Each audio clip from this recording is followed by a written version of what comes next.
Welcome to Design Hub. In this video, we will understand line sizing design calculation as API RP14E. This method is widely used in oil and gas facilities to control erosion and protect piping systems. Line sizing is one of the most critical decisions in process engineering. If the line is undersized, velocity increases and causes erosion. If oversized, it leads to poor flow behavior and operational issues. API RP14E helps us limit velocity to ensure safe and reliable operation. API RP14E is a recommended practice published by the American Petroleum Institute. It provides guidelines to limit fluid velocity in piping systems. The main objective is to prevent internal erosion caused by high-velocity flow. The philosophy of API RP14E is very simple.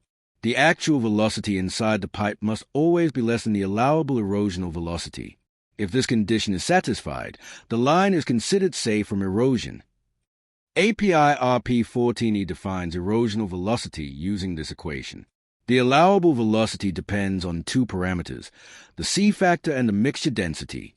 As density increases, allowable velocity decreases. The C factor represents erosion tolerance of the system. For continuous, clean service, API recommends a C factor of 100. For intermittent service, the recommended value is 125. These values are conservative and widely accepted in industry. The first step is collecting correct design inputs. Always use actual flowing pressure and temperature. We need gas flow rate, liquid flow rate, service type, and fluid properties at line conditions. Mixture density represents a combined effect of gas and liquid. It is calculated by weighting individual densities with their respective flow rates. This value directly affects the allowable erosional velocity.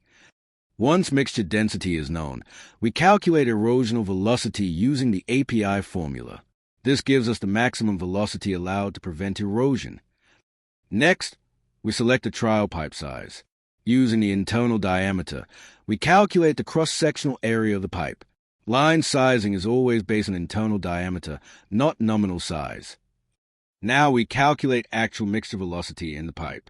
This is obtained by dividing total volumetric flow by pipe cross-sectional area.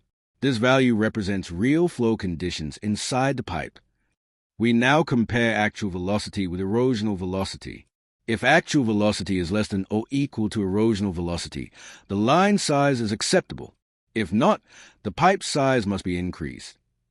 It is very important to understand the limitations of API RP14E. This method does not consider pressure drop, noise, vibration, slugging, or hydraulics.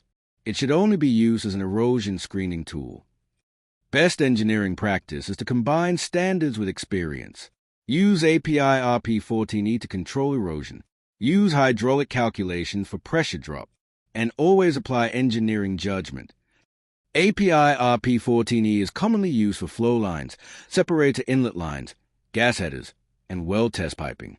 It is especially useful in two-phase production systems. Remember one key point. API RP14E controls erosion. It does not complete the design. Good engineering means using the right tool for the right purpose. This is Design Hub, engineering that works in the field.